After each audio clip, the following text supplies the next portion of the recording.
Assalamualaikum dan salam Malaysia Madani.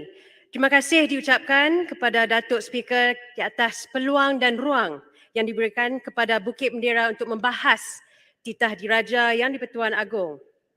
Tempoh asal adalah 14 minit tetapi dengan 7 minit saya akan ringkaskan perbahasan saya ke 3 perkara. Datuk Yang di-Pertua, Malaysia Madani menyedari betapa pentingnya menjaga keselamatan masyarakat dan keluarga. Dalam bidang teknologi digital, ancaman boleh muncul melalui teks pada skrin dan di sebalik nama panggilan dan juga avatar. Maka keselamatan cyber dan perlindungan pengguna adalah penting. Saya ingin mensentuh isu mengenai dengan izin online child grooming atau antunan seksual kanak-kanak atas talian kerana perkara ini jijik dan perlu ditangani.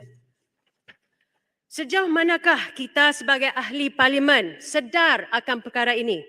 Penggunaan teknologi jika diolah kepada kebaikan pasti memudahkan kehidupan seharian dan mampu memberi impak ekonomi yang baik. Tetapi jika penggunaan teknologi menjurus kepada unsur-unsur pornografi, itu adalah penyakit yang merosakkan suatu tamadun manusia. Adakah kita hari ini sedar akan natijah yang bakal berlaku jika perkara ini tidak dibendung? Dalam konteks ini, pornografi kanak-kanak, antunan seksual kanak-kanak hilang dan perdagangan manusia semuanya berada pada tingkah laku yang sama, iaitu ia memprofitkan kesengsaraan manusia. Malaysia mempunyai kadar penembusan internet yang tinggi iaitu 90%.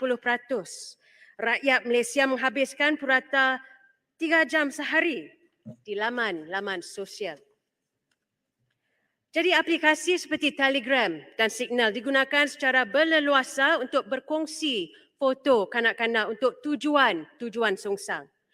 Berita kerap kali mendedahkan budaya yang cukup keji dengan tangkapan skrin yang mendedahkan komen-komen yang jijik yang dibuat oleh lelaki dan juga setengah wanita terhadap kanak-kanak. Dan ini tidak termasuk pula aktiviti dalam jaringan gelap ataupun dengan izin the dark web. Persoalannya, bagaimana dan juga bilakah perkara ini dapat dibendung bagi menjamin masa depan kanak-kanak yang akan mewarisi negara ini. Datuk Yang di-Pertua, saya ingin menekankan kepentingan menyokong veteran kita. Di dalam dewan ini juga ada beberapa anggota veteran dan saya mengambil peluang ini untuk mengucapkan terima kasih ke atas perkhidmatan anda semua. Saya rasa dalam pengertian ini kita dapat mengenepikan segala perbezaan dan bersetuju.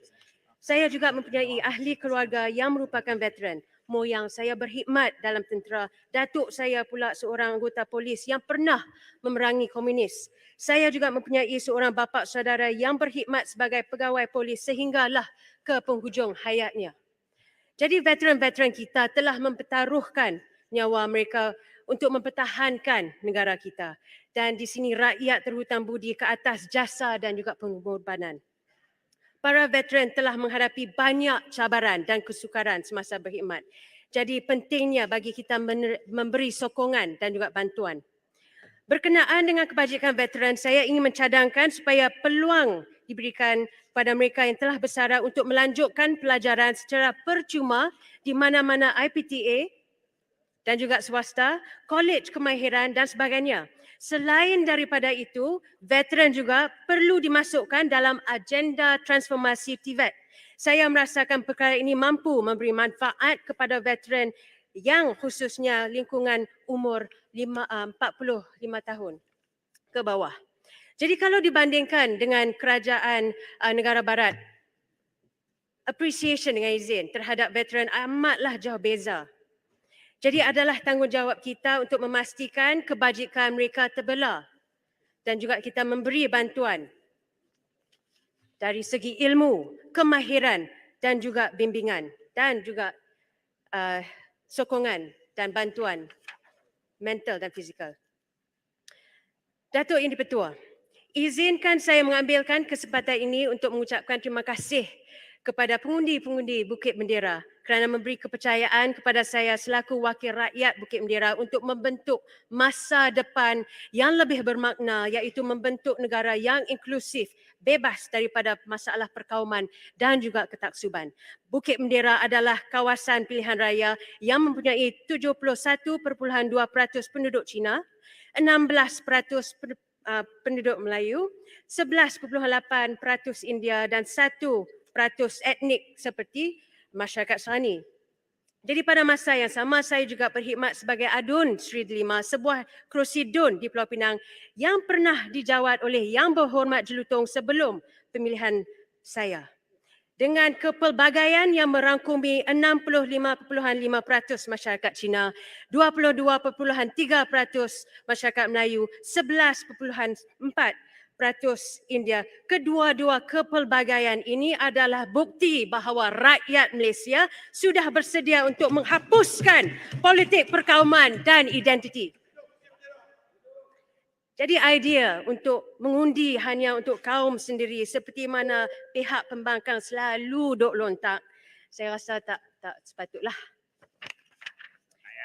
Jadi kesemua 222 ahli Dewan Rakyat ditempatkan di sini kerana sokongan dan kepercayaan yang diamanahkan oleh rakyat di kawasan masing-masing. Tanpa mengira gabungan apa dan juga parti apa, tanggungjawab kita tetap jelas dan itu adalah untuk berkhidmat kepada rakyat.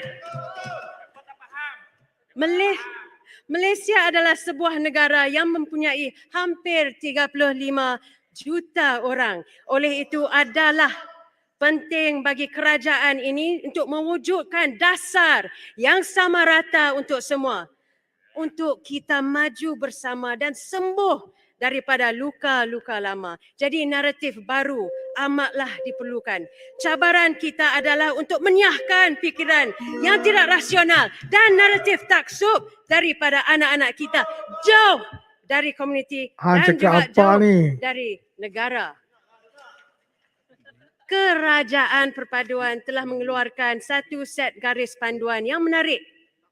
Jadi konsep Malaysia Madani menjanjikan Malaysia yang makmur, menyediakan pelan tindakan negara yang berfungsi sebagai satu set visi falsafah yang memudahkan negara ke arah yang lebih beradab.